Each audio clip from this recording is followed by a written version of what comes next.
Assalamualaikum warahmatullahi wabarakatuh. Bismillah. Iya, Man.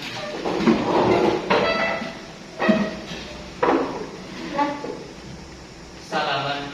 Assalamualaikum warahmatullahi wabarakatuh. Waalaikumsalam warahmatullahi wabarakatuh. Jurusan. Oke, Bismillahirrahmanirrahim. Assalamualaikum warahmatullahi wabarakatuh. Waalaikumsalam warahmatullahi wabarakatuh. Apa kabar anak-anak sekalian? Alhamdulillah. Oke, sebelum kita memulai pelajaran, Ibu minta satu orang yang memimpin doa. Kalau tadi ketuanya sudah memimpin salam, saya minta cewek deh, gitu. Ya, satu orang untuk memimpin doa. Oke, boleh mungkin saya ya. Sebelum memulai pelajaran, marilah kita semua berdoa untuk memulai pelajaran. Doa dimulai. Bismillahirrahmanirrahim. Rabbi zidna ilman warzuqna fahman. Amin. Oke, sebelum kita mulai, Ibu mau tahu dulu hari ini semuanya hadir atau enggak? Ada yang sakit? Umul ya? Umul Nafisa Kasim. Hanya Umul? Oke. Masih ingat salam biologinya? Masih ya? Oke. Salam biologi. Biologi sehat, biologi menyenangkan, biologi mantap. Oke, terima kasih. Sebelumnya, kita telah mempelajari mengenai apa Anda sekalian? Oke, boleh. Sistem golongan darah. Sistem golongan darah. Golongan darah apa itu? Di sini golongan darah terbagi menjadi 3. Pertama, golongan darah A, B, dan O atau 0. Oke, terima kasih Iban. Oke, Ibu mau tanya, pernah nggak kalian tuh mengalami pusing pada saat kalian tuh kelamaan jongkok? Pernah. Pernah. Oke, siapa yang mau menjelaskan? Coba angkat tangannya. Satu orang mungkin. Kira-kira kalau kita kelamaan jongkok, apakah ini merupakan pertanda kalian kurang darah? Atau seperti apa? Oke, boleh dijelaskan mungkin, Rizal? Ayo, berdua ini semangat ya. Oke. Menurut saya, jika kita jongkok lama kemudian mengalami pusing, itu termasuk gejala anemia. Karena pada saat jongkok terlalu lama, darah merah dalam tubuh kita itu tidak berfungsi. Oke, Iban tadi mengangkat tangan. Jawaban dari Abu Rizal sama, Bu. Sama. Oke, jadi rasanya pusing ya. Kalian sudah jawab kalau misalnya ini merupakan salah satu gejala anemia. Sekarang Ibu tanya kembali, apakah ada yang memiliki keluarga, dalam hal ini orang tua yang terkena hipertensi? Ada, Ibu, Bapak? Ada. Nenek, ya serumah sama nenek? Serumah sama nenek? Tidak, tetapi neneknya gejala hipertensi. Apa yang kamu lihat sayang dari gejala hipertensinya nenek? Kalau salah makan biasa badan ada sakit. Oke, sakit katanya salah makan karena kan hipertensi itu gangguan pada sistem peredaran darah. Pintar ya. Nah, coba perhatikan anak-anak sekalian, di atas ini adalah tujuan pembelajaran kita hari ini ya, di mana anak-anak sekalian dapat menjelaskan 3 contoh. Ini adalah tujuan yang harus kita capai ya. Artinya dari indikator pencapaian kompetensi minimal 3 contoh kelainan-kelainan yang mungkin terjadi pada sistem peredaran darah melalui bacaan handout atau materi yang ada di anak-anak sekalian miliki ya. Peserta didik mampu membuat karya tulis berisi contoh kelainan atau penyakit pada sistem peredaran darah dan teknologi yang cocok untuk mengatasi. Ya, jadi teknologi apa saja yang kemudian cocok mengatasi kelainan-kelainan yang terjadi pada sistem peredaran darah. Ya. Kalau anak-anak sekalian, sebelum Ibu membagikan LKPD, Ibu ingin anak-anak sekalian menonton sebuah video, ya, dan video yang Anda nonton itu silahkan diidentifikasi. Ya, ada video kalian harus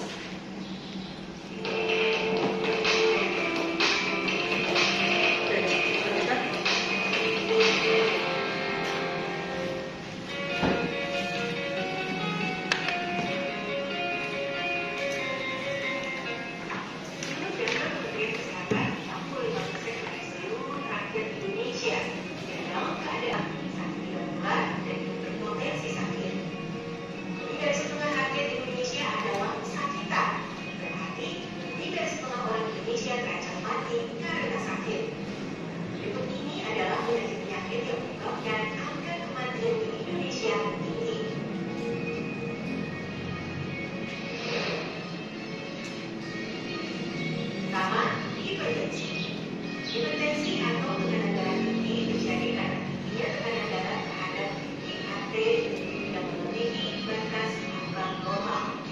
Hipertensi juga sebagai pembunuh dunia. Julukan ini adalah telinga berdengung, detak jantung berjaturan, kelelahan, mendadak dan darah dalam kulit. Metode paling tepat dan mudah untuk mengetahui potensi hipertensi adalah memeriksa tekanan darah secara rutin.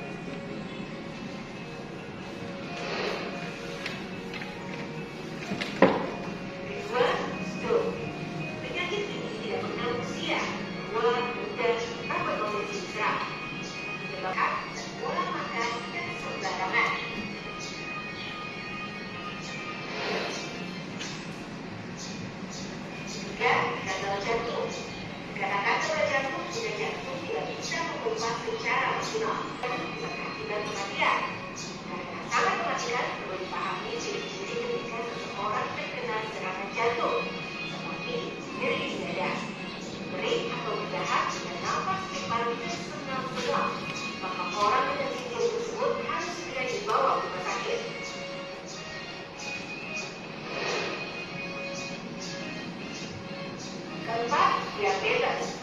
Berdasarkan data Federasi Diabetes Internasional, umumnya juga orang Indonesia terkena penyakit diabetes. Untuk mencegah terkena penyakit diabetes, sebaiknya mengurangi konsumsi makanan yang mengandung kadar gula tinggi, seperti nasi putih dan gula telur.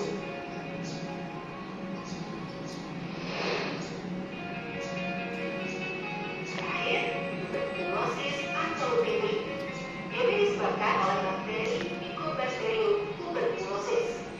Tanda seseorang terkena penyakit TB yaitu batuk berdahak lebih dari 2 minggu dan menderita TB karena TB bisa disembuhkan.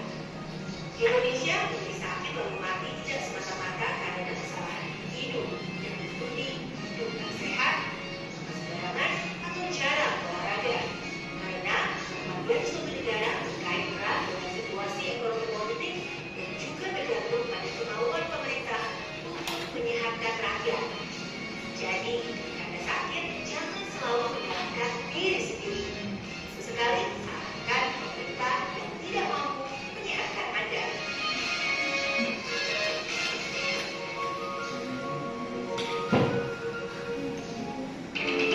itu tadi videonya ya. Ada satu video lagi yang akan Ibu putarkan. Silahkan diperhatikan dengan baik.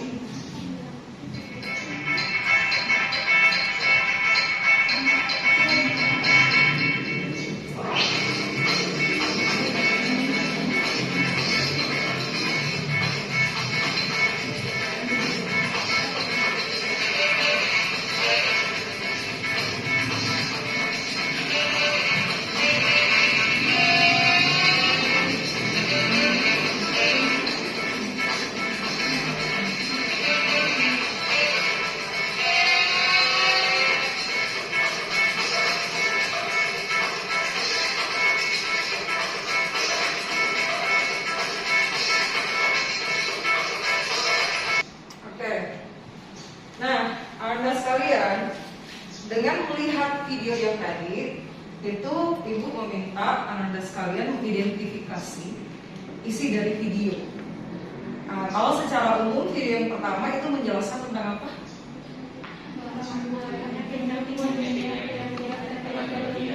Betul, yang paling banyak menyebabkan kematian. 50% 50% bahkan lebih. Ya, itu terkait dengan sirkulasi atau peredaran darah. Betul. Jadi ini butuh perhatian khusus karena yang menempati urutan pertama justru hipertensi. Ya, jadi di tangan ibu ada LKPD untuk 3 kelompok. Ibu akan bagikan. Alhamdulillah kalian sudah terkondisi dalam kelompok seperti pada pertemuan sebelumnya. Ya, jadi untuk LKPD pertama itu saya kasih ke kelompok 3. Berarti nanti penampilan yang pertama. Ya, saya kasih ke kelompok 2. Kemarin tampil pertama ya. Saya kasih ke kelompok 2 dan ini untuk kelompok 3.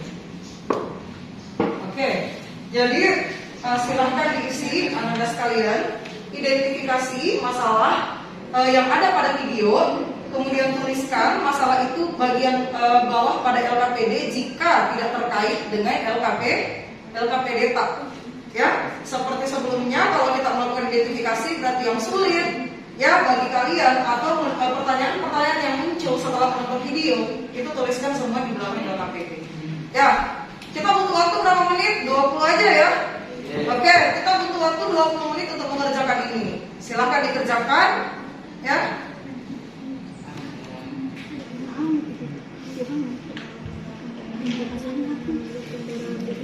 Iya, didudukan. Kenapa ini berapa nomor? 8, ini 9. Jadi berarti ada satu pilihan yang tidak ada kan?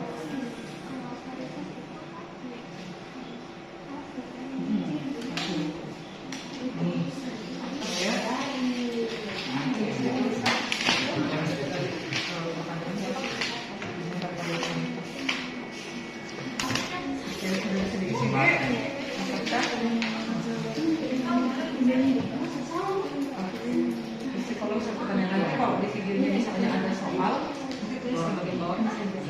Kalau ada pertanyaan terkait video.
Memang.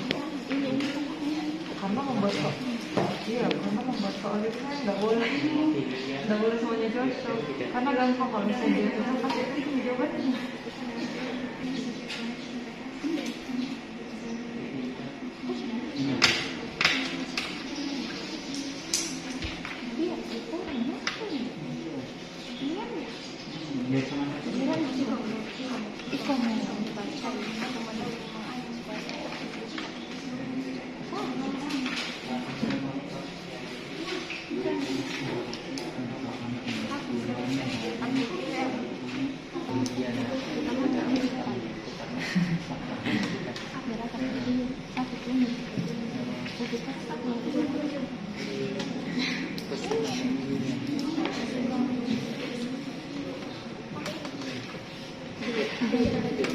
Banyak yang belum bisa maka jangan nanti dalam akhir.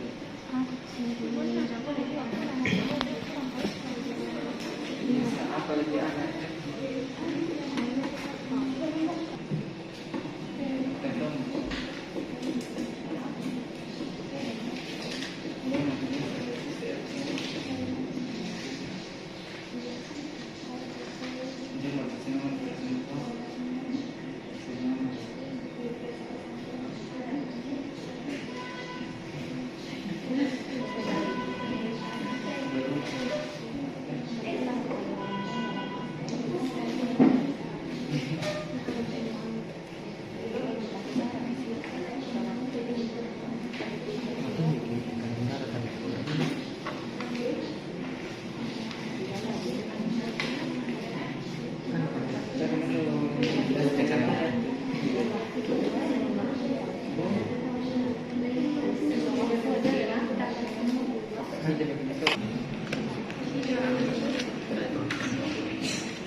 Baik, anak-anak sekalian, 5 menit lagi kita mulai ya. Ya, 5 menit lagi kita mulai lakukan verifikasi atau presentasi dari yang sudah kalian identifikasi. Oke, sudah selesai ya. Waktunya kita presentasi, semuanya sudah selesai? Sudah ya, oke.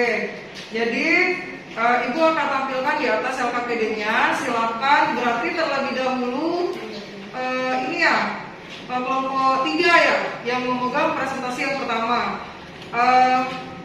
Waktu dan tempat disilakan Anda untuk mewakili, dan Ibu minta untuk kelompok 1 dan kelompok 2 fokus ya. Kalau ada pertanyaan boleh ditampung dulu. Disilakan.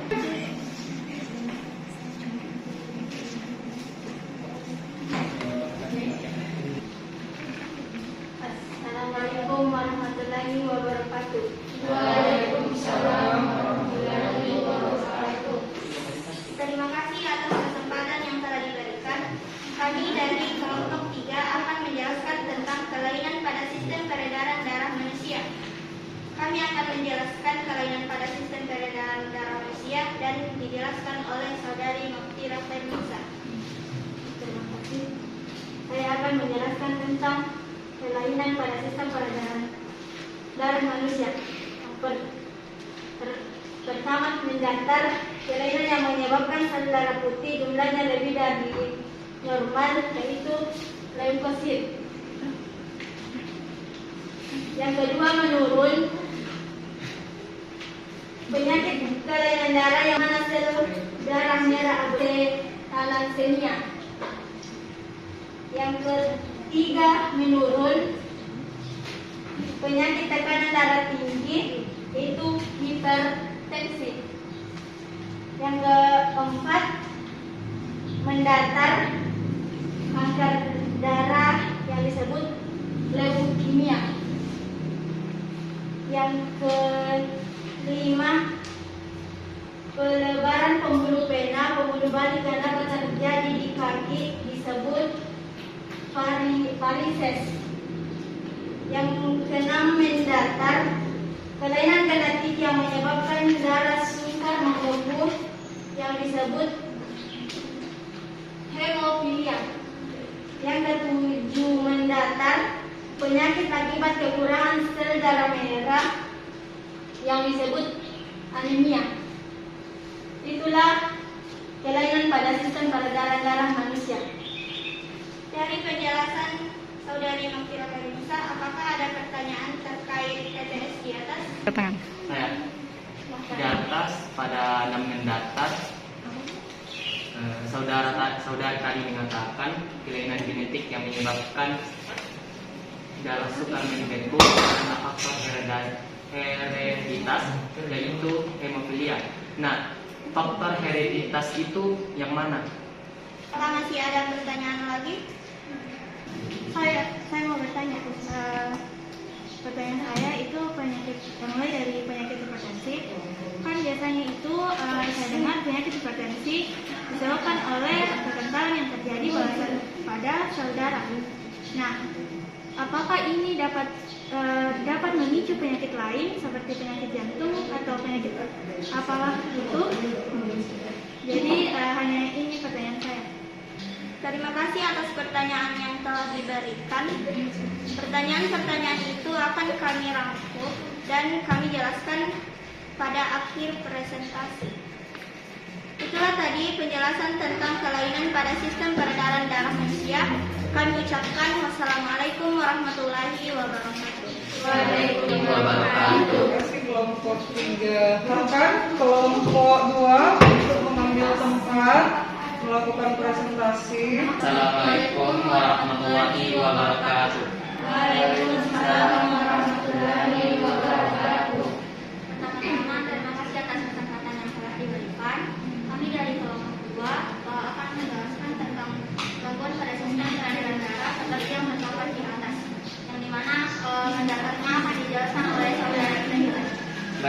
kasih atas kesempatan yang diberikan.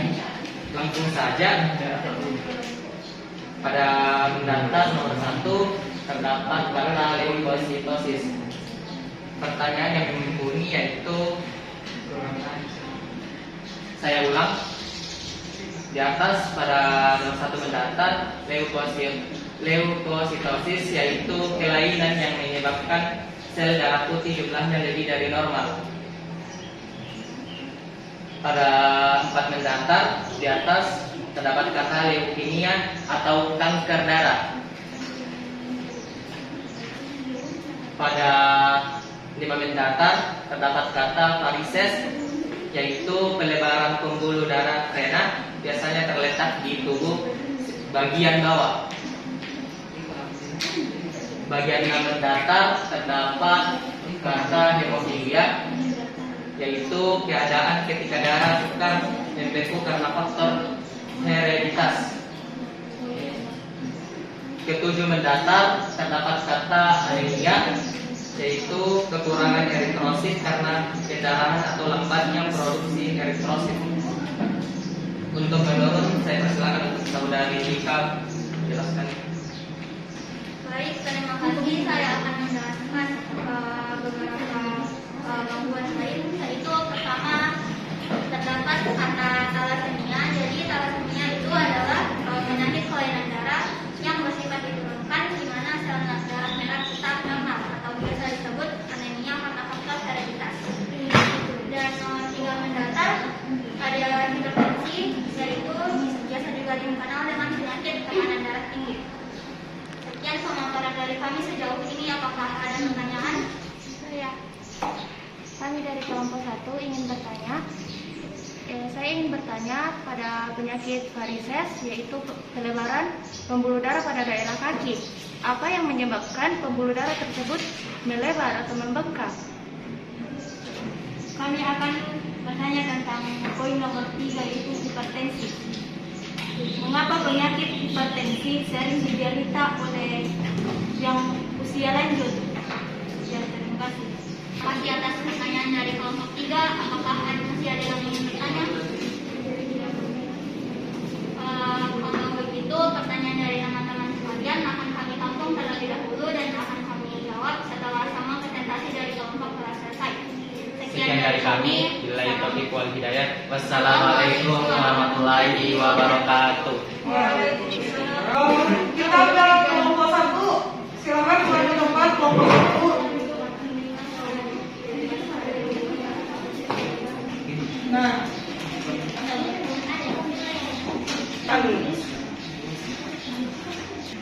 silahkan kelompok 2 dan kelompok 3 memperhatikan, ya. Tugas dari kelompok 1 ini menjodohkan, bukan menjodohkan orang, ya. Oke, silahkan. Assalamualaikum warahmatullahi wabarakatuh. Waalaikumsalam.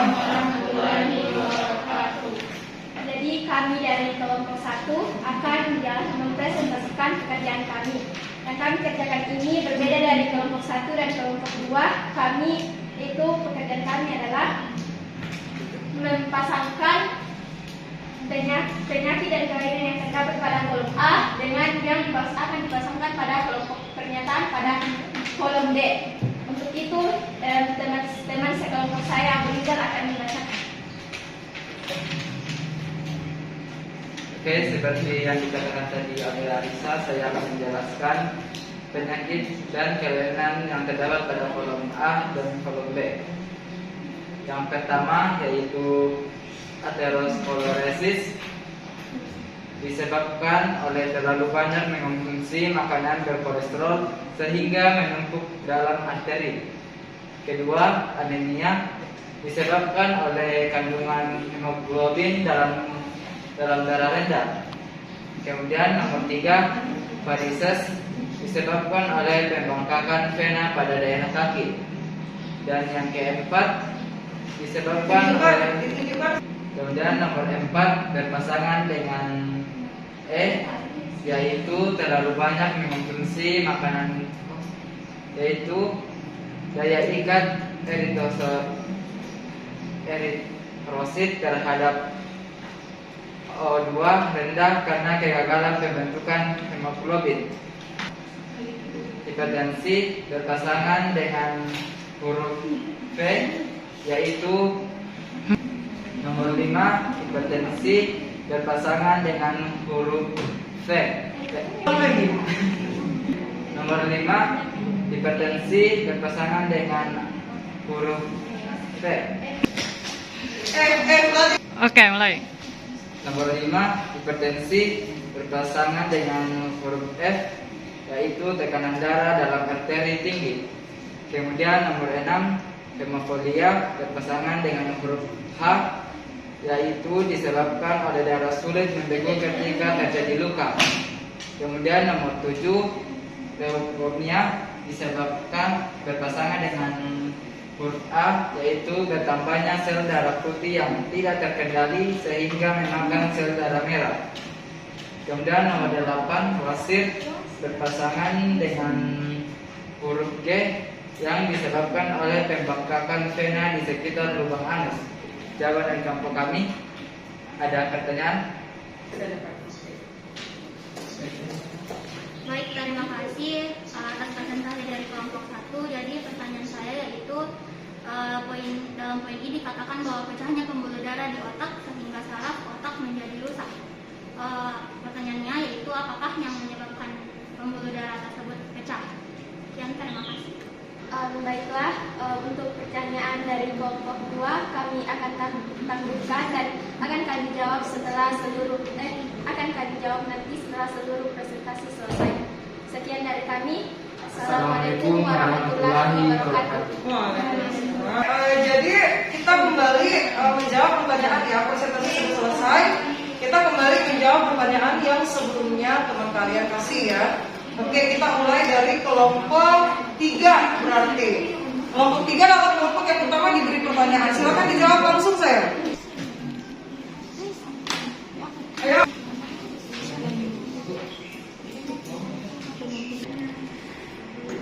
Oke, anak-anak sekalian, Ibu berharap pertanyaannya tadi bisa dijawab ya, dijawab dengan baik karena di akhir Ibu akan memberikan reward bagi kelompok yang menjawab dengan baik. Assalamualaikum warahmatullahi wabarakatuh. Waalaikumsalam warahmatullahi wabarakatuh. Izinkan kami dari kelompok 3 untuk menjawab pertanyaan dari kelompok 1. Diketahui hipertensi itu diakibatkan adanya pengentalan sel darah. Nah, apakah keadaan ini bisa menyebabkan penyakit jantung atau dapat memicu penyakit lain? Ya, bisa karena adanya kondisi pengentalan darah yang dapat menjadi salah satu faktor yang menyebabkan tekanan darah tinggi atau hipertensi. Apabila darah lebih kental, jantung harus memompa darah lebih kuat agar dapat dialirkan ke seluruh tubuh. Pertanyaan kedua dari kelompok 1, yaitu kelompok 2, mengenai faktor hereditas darah sukar membentuk yang dimaksud apa? Darah sukar membentuk dimaksud dengan hemofilia. Assalamualaikum warahmatullahi wabarakatuh. Mohon kesempatan kelompok 2 untuk menjawab pertanyaan dari kelompok lain. Silakan. Bismillahirrahmanirrahim. Saya perwakilan dari kelompok 2 akan menjawab pertanyaan dari kelompok 1. Pertanyaannya adalah, apa yang menyebabkan pelebaran pembuluh darah pada kaki? Penyakit yang disebabkan oleh pelebaran pembuluh darah yaitu adalah varises. Nah, varises ini adalah pembengkakan dan pelebaran pembuluh darah yang umumnya terjadi pada bagian kaki. Yang menyebabkan pelebaran pembuluh darah pada kaki yaitu adalah penumpukan darah. Selanjutnya pertanyaan nomor 2. Baik, terima kasih atas kesempatan yang diberikan. Saya perwakilan dari kelompok 2 akan menjawab pertanyaan dari kelompok 3, yaitu mengapa penyakit hipertensi sering diderita oleh orang yang sudah lanjut usia. Baik, terima kasih. Sebenarnya penyakit hipertensi tidak hanya diderita oleh orang yang sudah lanjut usia, bisa juga diderita oleh usia seperti kita. Kalau dikatakan mengapa penyakit hipertensi sering diderita oleh orang yang lanjut usia mungkin karena pertahanan atau peredaran darah dalam tubuh mereka itu mulai melemah. Selain itu mungkin disebabkan oleh terlalu banyak yang dipikirkan, juga tingkat stres berarti ya. Juga disebabkan karena mengonsumsi makanan yang berjenis daging seperti daging sapi, kambing dan lain-lain. Terima kasih. Jadi ini menarik ya, kreatif sebenarnya Ibu. Stres, terlalu banyak pemikiran. Ya betul, terlalu banyak masalah mungkin, kemudian mengkonsumsi daging-dagingan, satu lagi mungkin alkohol sayangnya. Biasanya kan kalau anak kecil itu belum ngerti soal alkohol. Orang-orang lebih dewasa tuh ada beberapa di kehidupan kita yang mengkonsumsi alkohol, dan ini menjadi salah satu kenapa banyak usia justru yang lebih tua ya itu justru terkena hipertensi ya, karena makanannya sudah macam-macam. Kalau masih kecil itu kan dari segi makanan terkadang kita makan yang sederhana ya, tapi yang orang tua tuh terkadang mengenal banyak makanan termasuk yang mengandung alkohol. Oke, kelompok 1 silahkan. Oke. Jadi bismillahirrahmanirrahim. Jadi kami dari kelompok 1 akan menjawab pertanyaan dari kelompok 2, di mana pertanyaannya itu adalah di pernyataan B tadi, yaitu pecahnya pembuluh darah di otak sehingga saraf otak menjadi rusak. Nah, pertanyaan yang ada itu, apa yang menyebabkan pembuluh darah tersebut pecah? Nah, jadi kita ketahui bahwa pembuluh darah pecah di otak itu merupakan kondisi yang fatal, bahkan bisa berakibat buruk bagi kesehatan kita dan membahayakan nyawa. Oleh karena itu kita harus ketahui apa saja gejalanya dan apa saja penyebabnya. Nah, penyebabnya itu adalah yang pertama, tekanan darah yang tinggi, kedua gaya hidup tidak sehat, maksudnya ini mengkonsumsi obat-obatan terlarang, alkohol, dan merokok. Yang ketiga ada cedera di kepala, keempat aneurisma atau melemahnya dinding pembuluh darah, dan yang terakhir kelainan darah. Apakah kelompok 2 sudah menerima atau masih ada yang kurang? Terima kasih atas pertanyaannya. Oke, aplaus untuk kita semua. Presentasi yang sangat bagus ya. Jadi Ibu menganggap bahwa betul-betul kalian tuh mendalami mengenai kelainan-kelainan ini. Ya, di akhir ada pertanyaan yang belum terjawab. Masih ada. Pertanyaan kami ke kelompok 3 tadi mungkin tidak tahu apakah miskomunikasi atau apa, karena yang kami tanyakan tadi nomor 6 yaitu hemofilia tentang keadaan ketika darah sukar membentuk karena faktor hereditas. Yang kami tanyakan itu adalah apa itu hereditas, bukan apa itu darah yang sukar membentuk. Oh iya, yang ditanyakan apa itu hereditas ya sayangnya. Oke. Langsung Ibu jawab ya, kelompok 3 ya. Jadi ini hanya ada miskomunikasi tadi, jadi hereditas. Kenapa hemofilia ini menjadi salah satu faktor penyebabnya adalah hereditas, karena hemofilia ini diturunkan sayangnya secara genetik. Kalau bicara hereditas itu bukan cuma bapak dengan ibu, tapi hereditas menyangkut keturunan. Jadi kakek, nenek juga masuk dalam pola hereditas. Diturunkan secara genetik, itu berarti terkait dengan kromosomnya, ya, X dan Y-nya, ya. Jadi biasanya hemofilia itu disimbolkan dengan huruf H kecil. Oke, diperhatikan ya. Hemofilia. Biasanya penyakit yang seperti ini biasanya kita pelajari nanti di kelas 3 sebenarnya ya. Karena hemofilia ini termasuk di dalam penyakit turunan secara genetik. Biasanya disimbolkan dengan X H kecil, ya, X H kecil untuk wanita yang positif hemofilia. Jadi X H kecil X itu untuk wanita carrier atau pembawa, kemudian XX untuk wanita yang normal. normal dalam hal ini negatif dari hemofilia ya, jadi tidak terkena gitu. Kemudian kalau laki-laki disimbolkan XH kecil Y. Ya, ini untuk pria yang positif hemofilia. Kemudian XY untuk pria yang negatif atau normal, tidak terkena hemofilia. Apa yang menyebabkan dia sayang? Apa yang terlihat? Berarti H kecilnya ya. Maka kalau dua-duanya H kecil, berarti dia positif. Ini maksudnya diturunkan. Kalau ini menikah dengan ini, maka sudah hampir dipastikan bahwa anaknya akan menderita hemofilia. Positif untuk perempuan dan positif untuk laki-laki. Inilah kenapa dikatakan hereditas, pola keturunan. Jadi walaupun misalnya kan ibunya nggak kena bu, bapaknya nggak kena, ibunya carrier, bapaknya tidak terkena misalnya, ya karena tidak ada laki-laki yang carrier, bapaknya tidak kena tapi ibunya carrier, maka bisa aja kalau X H kecil ini, ya, jadi ibu pindah ya, X H kecil, ibu pindahnya yang ini ya, kemudian X, dia menikah dengan laki-laki yang normal, ini normal, maka hasilnya ini sama ini, X H kecil X, maka carrier, tapi jika ini ketemu ini, maka X H kecil Y, berarti positif. Inilah yang disebut dengan hereditas, diturunkan.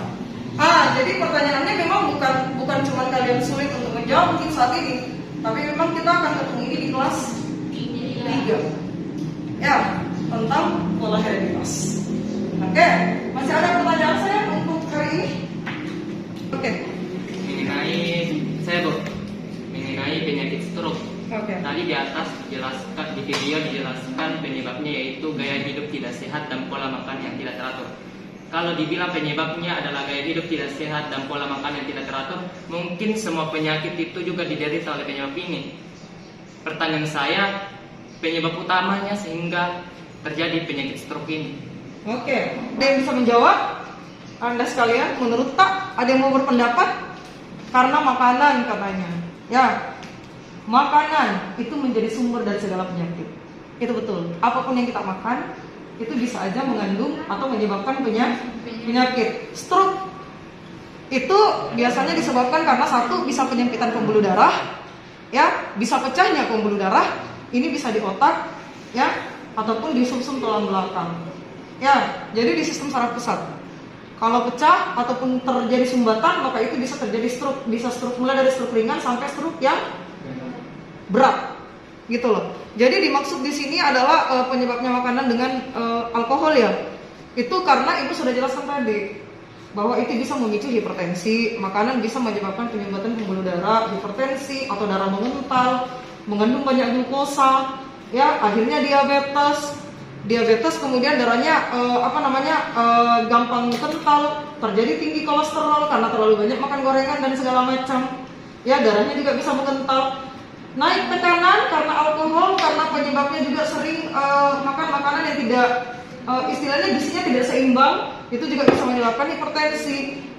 Terlalu kencang atau terlalu lancarnya peredaran darah itu bisa menyebabkan pembuluh darah itu bisa pecah ataupun bisa membeku, mengalami penyumbatan. Jadi seperti itu, Iban ya. Jadi kalau dibilang kata kuncinya, intinya adalah terganggu pada sistem peredaran darahnya. Ya, oke, masih ada? Terkait dengan video di atas tentang penyakit diabetes, pertanyaan saya, apakah kemungkinan anak-anak juga bisa menderita diabetes? Jika iya, lalu apa jenis diabetes yang diderita anak-anak itu? Oke, diabetes ya. Waktu kita terbatas, jadi ibu langsung jelaskan. Diabetes ada dua, yaitu diabetes insipidus dengan diabetes mellitus. Ya, jadi kalau untuk anak-anak seperti kita bisa aja sayang, karena diabetes itu secara genetik lebih mudah diturunkan. Ya, yang istilahnya yang sudah pernah punya riwayat keluarga yang diabetes, itu kita potensinya jauh lebih besar terkena diabetes. Ya, itu dari segi makanan dan segala macam. Kalau misalkan dikatakan diabetes apa yang bisa terkena ke anak, dua-duanya bisa. Dua-duanya memungkinkan. Oke, masih ada? Jadi tentang video tadi, salah satu penyakit paling mematikan di Indonesia termasuk yaitu gagal jantung. Jadi seperti kita ketahui, gagal jantung itu sering terjadi tiba-tiba dan dialami oleh segala usia. Apakah ada cara yang bisa dilakukan untuk menghindari terkena penyakit ini? Oke. Gagal jantung ya. Jantung itu adalah silent death ya. Jantung itu disebut dengan silent death, artinya tiba-tiba bisa meninggal dunia, gitu, tiba-tiba dalam diam-diam tuh bisa mematikan. Karena jantung tuh bukan hari ini aja kita terkena, sayang, tapi sudah ada proses yang dilalui sebelumnya sehingga orang itu tiba-tiba terkena jantung. Pola makan yang tidak sehat, ya, itu salah satu faktor untuk faktor penyebab jantung dan bisa dihindari. Yang pertama, pola makan tuh jangan sering makan makanan yang berlemak, terlalu sering, gitu ya. Lemak tuh bisa mengalami penumpukan di bawah kulit, di dalam tubuh, bahkan di sekitaran jantung. Ya, kemudian aktivitas yang terlalu menyebabkan kelelahan yang berlebihan itu juga bisa memicu penyakit jantung. Ya, jadi ada kapasitas di dalam diri kita. Kuncinya pola hidup yang sehat, mulai dari makanan, bangun tidur yang baik, tidur yang cukup, minum air putih, gitu ya. Jadi untuk sekarang ini hanya itu yang bisa kita lakukan untuk mencegah penyakit jantung yang lebih ini. Aktivitas, ketika capek istirahat, ya. Meskipun ini mungkin agak sulit ya. Artinya saling menasihati diri sendiri lah, kembali ke kita. Kapan sudah ada sinyal-sinyal kita mulai lelah, itu mungkin bisa istirahat supaya penyakit jantung itu bisa dihindari. Ya. Oke, masih ada Afifah? Saya Bu. Jadi pertanyaan saya ini terkait tentang plasma yang terdapat di komponen darah. Kita kan ketahui 55% itu plasma terkandung di komponen darah. Nah, di dalam plasma darah ini terdapat antibodi. Nah, biasanya apabila seseorang yang sebelumnya terinfeksi suatu penyakit yang menular atau seperti virus, tubuhnya itu memproduksi antibodi. Nah, antibodi yang terdapat di plasma ini jadi yang akan ditransfusi ke penderita lain. Nah, yang di sini ini maksudnya transfusinya bagaimana? Maksudnya bagaimana untuk kenapa ditransfusikan ke penderita yang terkena juga? Oke, pertanyaan yang menarik. Ini penting, tolong diam dulu. Ini mengenai terkait dengan, kita ambil contoh aja terkait dengan virus COVID-19 ya. Ditransfusikan, jadi yang pernah menderita COVID ini istilahnya penyintas. Kalau kita tadi lupa ya, penyintas. Jadi penyintas COVID ini yang pernah terkena COVID sebelumnya, kemudian darahnya diambil, kemudian untuk menyembuhkan pasien COVID yang lain. Nah, pertanyaan teman saya ini, Bu, itu kan darahnya yang dipindah. Bisa aja darahnya ini mengandung virus dan segala macam.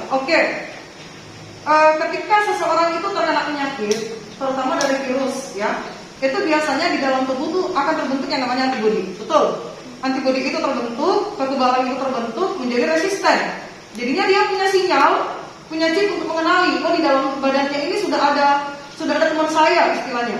Sudah ada teman saya. Jadi ketika dia masuk, itu reaksinya menjadi lebih cepat dan penyembuhannya pun menjadi lebih cepat. Makanya salah satu cara untuk menyembuhkan pasien COVID sekarang adalah dengan donor penyintas tadi, donor darah dari penyintas tadi.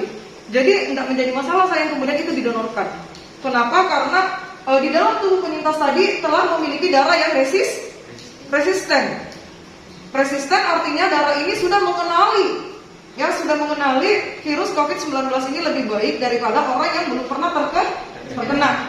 Jadi ketika dia nanti memasukkan darahnya ditransfusi ya ke pasien yang menderita, maka diharapkan gitu. Dan dari penelitiannya seperti itu, akan lebih cepat sembuh karena pengenalannya jauh lebih cepat, jadi penanganannya juga bisa lebih cepat. Jadi itu betul sekali. Jadi sampai hari ini statusnya masih aman untuk dilakukan transfusi dari darah penyintas COVID. Bisa dipahami, sayang? Oke, tidak ada lagi pertanyaan? Aman? Oke, aku sendiri semua. Ibu minta satu orang, silakan angkat tangannya untuk menunjukkan pembelajaran kita hari ini. Boleh? Langsung jadi tanya, Bu. Hari ini kita mempelajari Jadi pada kelainan-kelainan. hari ini kita mempelajari tentang penyakit dan kelainan yang terjadi pada peredaran darah. Contohnya aterosklerosis, anemia, varises, thalassemia, hipertensi, hemofilia, leukemia, dan wasir. Yang Ibu tampilkan hari ini itu Anda sekalian sudah paham ya mengenai kelainan-kelainan dan penyakit atau gangguan pada sistem peredaran darah. Ada hemofilia, ada anemia, leukemia, trombus embolus juga ada. Itu penyakit jantung karena adanya gumpalan pada nadi tajuk atau arteria koronaria. Itu yang terbaru yang mungkin baru kalian lihat ya. Kemudian ada sklerosis, penyakit pengerasan pembuluh nadi. Gangguan ini disebabkan oleh endapan lemak yang tadi ya, arteriosklerosis tadi ada ya. Oke, dan disebabkan oleh endapan kapur. Jadi tadi endapan pada arteri ya. Kemudian penyakit kuning pada bayi atau erythroblasis fetalis, penyakit ini disebabkan masuknya agglutinin atau antiresus darah ibu ke dalam darah anaknya beresus positif. Kemarin kan kita sudah bahas bahwa sekarang tuh golongan darah tidak seperti dulu lagi kan, Nanda. Jadi golongan darah A tidak serta-merta bisa langsung ditransfusi ke A. Ya, tetapi harus dilihat dulu resusnya apa, negatif atau positif. Ya, antiresusnya apa? Kenapa? Karena ketika positif ke negatif juga bisa menyebabkan pembekuan di beberapa titik. Ya, jadi tidak gampang sekarang untuk transfusi darah. Ya, ada varises yaitu pelebaran pembuluh balik pada umumnya terjadi pada betis ya. Varises ini mungkin paling sering kalian lihat, ya kan? Yang di betis tuh, terkadang tuh di orang-orang tuh kalau terlalu kerja yang berlebihan, yang menyebabkan peregangan otot yang berlebihan atau berat ya. Oke. Kesimpulan sudah kita lakukan. Alhamdulillah anak-anak sekalian hari ini sudah bisa mengerti ya mengenai kelainan pada sistem peredaran darah. Semua sudah melakukan presentasi dengan sangat baik. Ibu tadi mengatakan di akhir Ibu akan memberikan reward kepada kelompok yang menurut Ibu yang terbaik. Saya kira 3 kelompok ini sangat baik ya. Kelompok 1 itu bisa menjawab dengan baik semua pertanyaan. Ya, kelompok 2 memberikan tanggapan yang unik bagi saya. Ya, Iban juga tadi memberikan tanggapan yang unik. Kemudian kelompok 3 ini menjawab pertanyaan dengan cukup baik. Jadi kelompok 1, 2, dan 3 bagi Ibu pantas mendapatkan reward. Aplaus untuk kalian. Jadi rewardnya akan Ibu serahkan besok ya di pertemuan kita selanjutnya. Apa rewardnya itu akan Ibu bagikan permen per kelompok. Ya, permennya tak satu loh, perbungkus gitu. Nanti boleh dibagi-bagi ya per kelompoknya. Suka permen apa? Nggak boleh milih ya. Oke. Ibu minta Ananda sekalian membuat sebuah karya tulis berisi contoh kelainan atau penyakit pada sistem peredaran darah dan teknologi yang cocok untuk mengatasi. Artinya artikel ini gini sayang, tentukan satu penyakit, ya kemudian kalian memilih teknologi yang kira-kira cocok untuk mengobati penyakit ini. Teknologi sekarang, misalnya gagal jantung bisa dengan operasi transplant. Jadi pilih salah satu teknologi. Kemudian hari ini terima kasih, ya Ananda sekalian sudah belajar dengan sangat baik. Ibu apresiasi bahwa kalian memiliki minat belajar yang cukup tinggi. Nah sekarang Ibu akan memberikan evaluasi. Silahkan Ananda sekalian perhatikan di atas. Oke, satu. Coba diperhatikan. Jawabannya apa? Oke, jawabannya pipi bikonkav tidak berhenti. Ibu mulai dari awal kita belajar ya, karena ini adalah pembelajaran materi yang terakhir, pertemuan ketiga di sistem peredaran darah. Jadi evaluasinya kita gabung. Yang kedua, jawabannya apa? Oke, leukosit ya. Yang ketiga, jawabannya apa, Nanda? Trombokinase, protrombin, ion kalsium, dan trombin. Nomor 4, ada tabel. Coba diperhatikan. Jawabannya apa nomor 4? Ayo. A. Oke, A. Ada yang lain atau semuanya sama? A. Oke. Nomor 5. Ini jawabannya apa? Perhatikan anatomi jantungnya.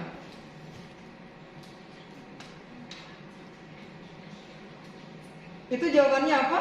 4 dan 10. Oke. Ada yang lain? Sama. Oke, nomor 6.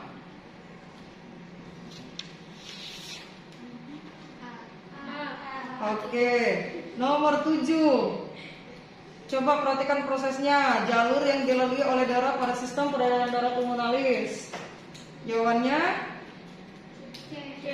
Oke, betul ya. Ventrikel kanan dulu, arteri pulmonalis, kapiler paru-paru, vena pulmonalis ke atrium kiri. 8.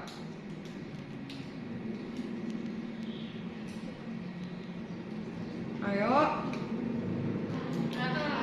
Oke, 9.